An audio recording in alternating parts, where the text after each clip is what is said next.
días, Gladys. Buenos días a todos. Muchas gracias por la invitación. Muy contento de estar acá en el Senado y que aquí en la Cámara de Diputados se estén discutiendo varios proyectos que espero se traduzcan pronto en la Ley de Presupuestos Mínimos para la conservación de humedales que todos nos debemos. Y también muy preocupado por la situación enormemente problemática que estamos viviendo actualmente en toda la planicie aluvial del Paraná y particularmente en el Delta, la zona en la que vengo trabajando desde hace ya 30 años. Espero humildemente poder hablar en nombre del grupo de investigaciones de mi Facultad de Ciencias Exactas y Naturales de la Universidad de Buenos Aires,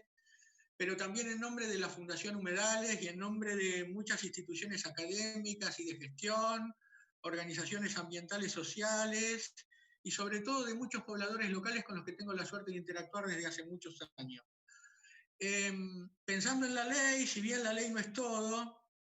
y debe ir acompañada de políticas públicas, de un adecuado sustento científico y técnico, de acciones concretas en el territorio por los organismos específicos y el compromiso de todos y todas, entiendo que la ley es un instrumento básico. Afortunadamente existen muchos lineamientos básicos, pasados y actuales, como el documento vivo que se realizó entre distintas instituciones y organizaciones, pero también mucha información básica, fruto del trabajo de muchos años que venimos realizando varios colegas de distintos ámbitos, a quienes valoro y respeto mucho. Yo me voy a referir un poquito fundamentalmente a la ley, pero les pido que cuando hable de 4 o 5 aspectos básicos, los pensemos básicamente como principios básicos para evitar que lo que nos está pasando en el Delta y todo el Paraná Medio no nos vuelva a pasar. Yo creo que en la ley que está discutiéndose en el Senado y las otras leyes que nos congregan, hay muy buenas intenciones, hay importantes consensos, hay ideas claras, hay otras perfectibles para lograr un proyecto superador que se traduzca en una buena ley. Pero pensando en el proyecto del Senado y en cualquier otro proyecto, e insisto en lo que nos está pasando en el Delta, creo que tenemos que tener en cuenta, en primer lugar, que tenemos que ser muy precisos en los conceptos y términos que utilizamos. Tenemos que explicar claramente qué queremos decir cuando hablamos de conservación, de uso racional, de uso sustentable y sobre todo cómo llevarlos a la práctica. Yo propongo de hablar de conservación porque el concepto de conservación es un concepto amplio e integrador que involucra a veces acciones de preservación, a veces de restauración y a veces de uso sustentable. Entiendo que todos ellos son compatibles y hacemos las cosas bien, y aclarado esto desde el inicio, se evitan temores infundados. Yo creo que al hablar de sustentabilidad no solo debemos pensar en la sustentabilidad económica, sino particularmente en la sociocultural y sobre todo la ecológica. Y me baso en la sustentabilidad ecológica de nuestros humedales, no solo porque es nuestra obligación conservarlos por su valor intrínseco, sino porque es la base para garantizar la sustentabilidad sociocultural y económico-productiva,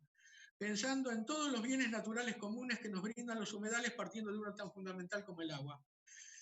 Debemos entender entonces la particular realidad diferencial de nuestros humedales y a partir de ese conocimiento conservar no solo su diversidad, sino también su integridad ecológica y por lo tanto su salud. Cuando hablamos de integridad ecológica, que afortunadamente se menciona en varios proyectos, debemos pensar básicamente en el normal funcionamiento hidrológico de los humedales, incluyendo su inundabilidad, porque de esta dependen todos los servicios ecosistémicos y la capacidad de recuperación, por ejemplo, de los humedales del delta ante los incendios que estamos experimentando. Esto implica que las actividades que hagamos en los humedales deben adaptarse en sus modalidades e intensidades a su particular funcionamiento ecológico y no al revés. Con relación a la definición de humedal, quiero decir que la misma ya fue discutida y consensuada localmente en un encuentro específico realizado en el Ministerio de Ambiente y Desarrollo Sustentable de la Nación y que ya fue adoptada por el COFEMA. Entonces, con estos conceptos claros podemos avanzar en el inventario de humedales, en el necesario inventario de humedales que también destaco que ya fue completado a nivel de regiones y que cuenta con importantes avances a otros niveles o escalas que también ya fueron propuestos y suficientemente discutidos. Entiendo que para un seminario, para un inventario, perdón, los tiempos no deben ser excesivos, pero hacer un inventario no implica solo hacer un mapa, requiere saber dónde están de qué tipo son, cuántos hay, cuál es su estado o condición, en términos de su origen, funcionamiento e incluso de sus funciones y valores. Y esto lleva tiempo, además de decisiones políticas claras y un sustancial apoyo en términos de personal capacitado y medios. En este sentido, quiero decir que el nivel 2, el nivel de sistemas y subsistemas, resulta básico, pero debemos avanzar en el nivel 3 de unidades de humedales, pudiendo comenzar por aquellas áreas más prioritarias y trabajar no solo a nivel ecosistémico, sino a nivel de la ecología del paisaje, que se complementa perfectamente con el tradicional manejo de cuencas hídricas, pero sin olvidarnos que no todos los humedales son de origen fluvial. Todo esto se relaciona con el necesario ordenamiento territorial a partir de una planificación ambiental efectivamente participativa, sin perder de vista que en nuestro país existen distintas realidades, con áreas con paisajes íntimamente constituidos por humedales como el delta y otros que a lo mejor los tienen en baja proporción, como los colegas patagónicos, pero que resultan fundamentales por constituir, en muchos casos, la principal fuente de agua.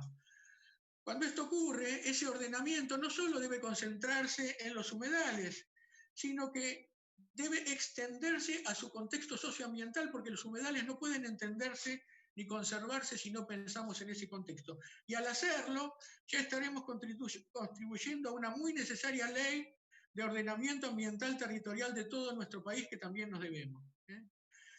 Claramente, la autoridad de aplicación deberá proponer criterios orientadores comunes, más allá de que cada provincia pueda ordenarlos en función de sus particulares realidades. Pero en todos estos casos, no debemos olvidarnos que en todo ordenamiento territorial tenemos que contar con adecuadas y suficientes áreas de preservación, que deben identificarse las áreas degradadas y favorecer su restauración,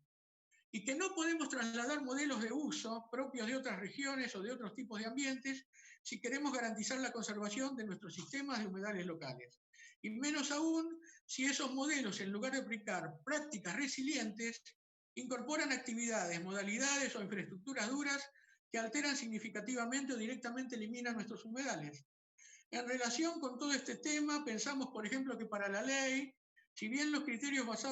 de uso basados en la semaforización resultan claros, pueden ser difíciles de establecer con adecuada precisión y que un criterio basado en el estado de las unidades de paisaje identificadas en el inventario resultaría de mayor utilidad. Por otro lado, pienso que debe considerarse la opinión de las comunidades locales y favorecer sus usos tradicionales que normalmente incorporan modalidades basadas en sus experiencias de vida y por lo tanto adoptadas al normal funcionamiento de los humedales. En cuanto al diseño institucional de la ley y la adecuada coordinación entre organismos ejecutivos y de gestión, seguro los colegas que me van a seguir van a poder decir cosas más importantes que yo, pero claramente necesitan un mayor peso político a las entidades específicas, necesitamos mejorarlas en sus capacidades operativas y en el caso de la ley, contar con una autoridad de aplicación fuerte que debería ser el Ministerio de Ambiente. Esta desde ya debe estar acompañada por un gabinete interministerial e interprovincial y un consejo consultivo que articule con la academia y con los genuinos representantes de los diferentes actores sociales. Necesitamos con un programa nacional que garantice no solo hacer el inventario, sino las necesarias tareas posteriores de monitoreo y control. Para eso necesitamos desarrollar lineamientos específicos de evaluaciones de impacto ambiental para humedales, proponer indicadores no solo para evaluar el estado, sino el progreso de las eventuales medidas que tomemos. Todo esto con personal y fondos adecuados, que al igual que las eventuales sanciones para los que no cumplen con la ley, merecen un análisis profundo y superador.